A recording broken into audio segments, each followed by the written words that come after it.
But I think one of the reasons why these people have this deep-seated anger and resentment is there's a bunch of people out there that have these lives that are deeply unsatisfying, because I think there are so many people that are working all day long doing something that is deeply unsatisfying and almost painful.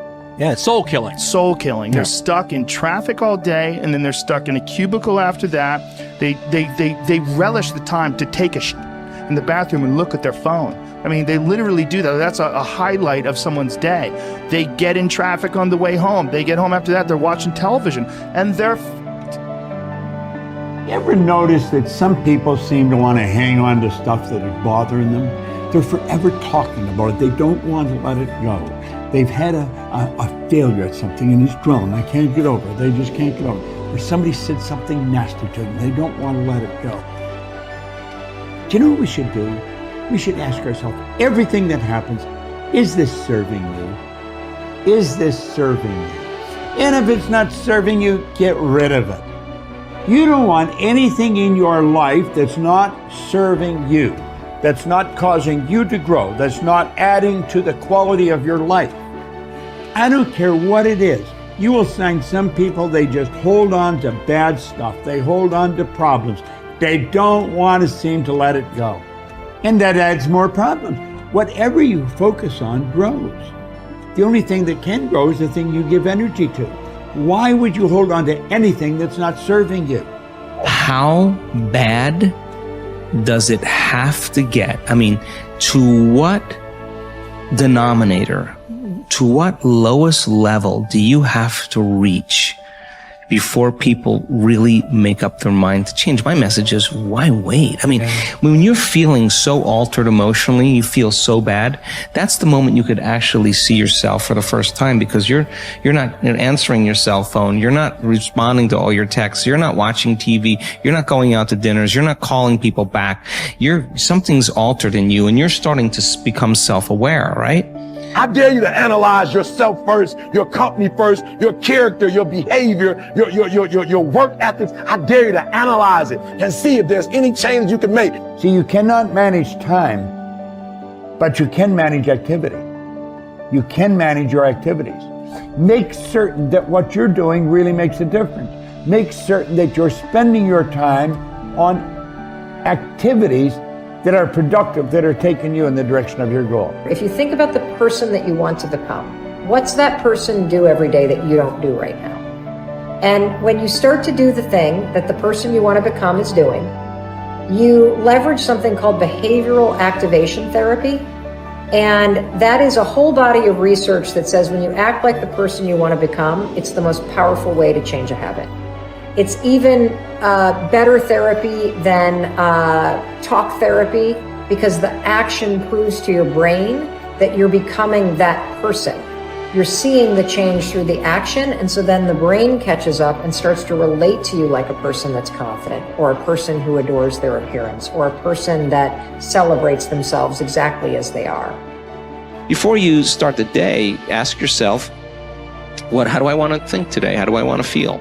How do I want to behave? I mean, what would greatness look like? What would love look like today? What could I do that would be really cool for me at the end of the day? Say, wow, so I had a good day today. What would make me feel that way?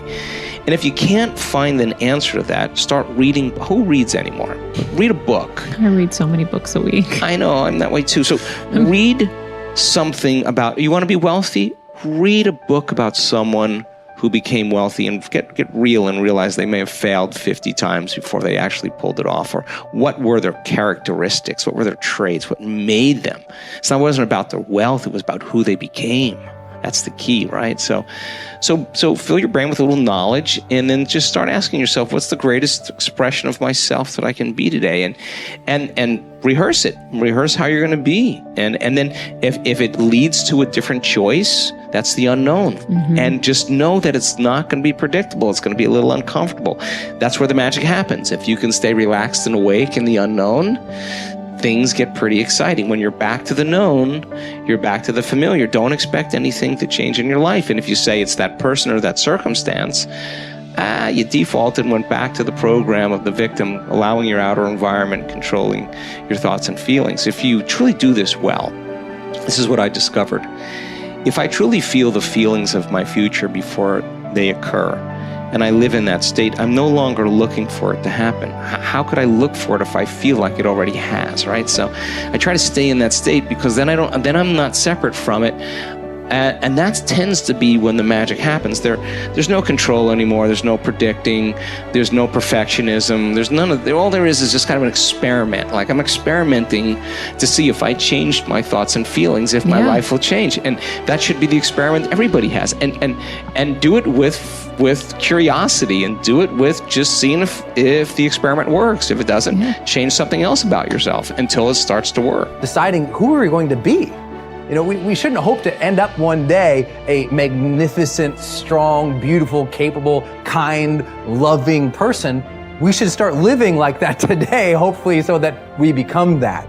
That who we become is not an accident, but hopefully a purposeful intent. That our days and how we approach our days are literally driven by the intention of who we're going to bring. That we bring our character into each of the circumstances of our lives, and by doing that, maybe we can't always direct every circumstance of our life. We can't control everything, but we can certainly control our responses to them. We can certainly dictate who we're going to be in those circumstances, and that helps us achieve our ultimate destiny that we desire, not one that just lands on us.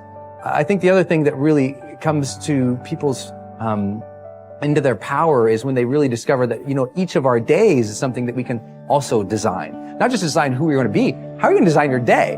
What's this day going to be about? What's going to get your attention? What's going to get your focus? And what should not be getting your focus is just your inbox, or just what I call browser blackout, clicking around on all these blue links or images, or swiping here and swiping there, and then losing 4 or 5 hours of your day. Because what ends up happening for so many people is they lose 2 or 3 hours to distraction each day, maybe 4 hours of distraction of television a day. And over the course of their lives, now a decade is gone of opportunity, a decade of missed opportunities to connect with your family, to achieve your dreams, to work a little harder, to contribute that thing you always contribute, to learn that skill that you wanted to learn. Like, we have to decide on our days. We have to design them. We have to wake up and decide what this day is going to be about, what's going to get done, what's going to deserve our focus, who will we reach out to, instead of just responding to everybody else's needs. Look back over your life and ask yourself, what activities, behaviors, or decisions have been most responsible for my success in life to date? You will probably find that less than 5% of the things that you have said or done have accounted for most of the success you have enjoyed. You may find that it was your unique ability to solve a particular kind of problem or to take advantage of a particular type of opportunity. You may find that your special talent was an interpersonal skill that enabled you to influence and persuade other people at a particular time and place. You may find, on analysis, that it was an ability to take charge and accept responsibility for accomplishing a particular goal. Whatever has been responsible for your successes in life to date may be a good indication what you should be doing in the future. Analyze your work based on the measure that I call return on energy. Leaders in every field deliberately apply their talents and energies where they can achieve their greatest return on the amount of energy, mental, emotional, and physical, that they invest in any endeavor. They refuse to take on jobs or work in areas where they cannot perform at exceptional levels. They treat themselves as valuable resources, and they spend their energies very carefully. One of the questions that you might continually ask yourself is this the best possible use of my time and energy? Is what you are doing right now the most valuable thing that you could be doing, given your particular combination of talents and abilities? Often answering this question will help you to see that there is a vast difference between what you are currently doing and what you should be doing if you want to be fulfilling more of your potential. Once you have chosen your ideal job or occupation for this stage of your career, your biggest responsibility is to make the decision to become very good and then to become excellent at what you do.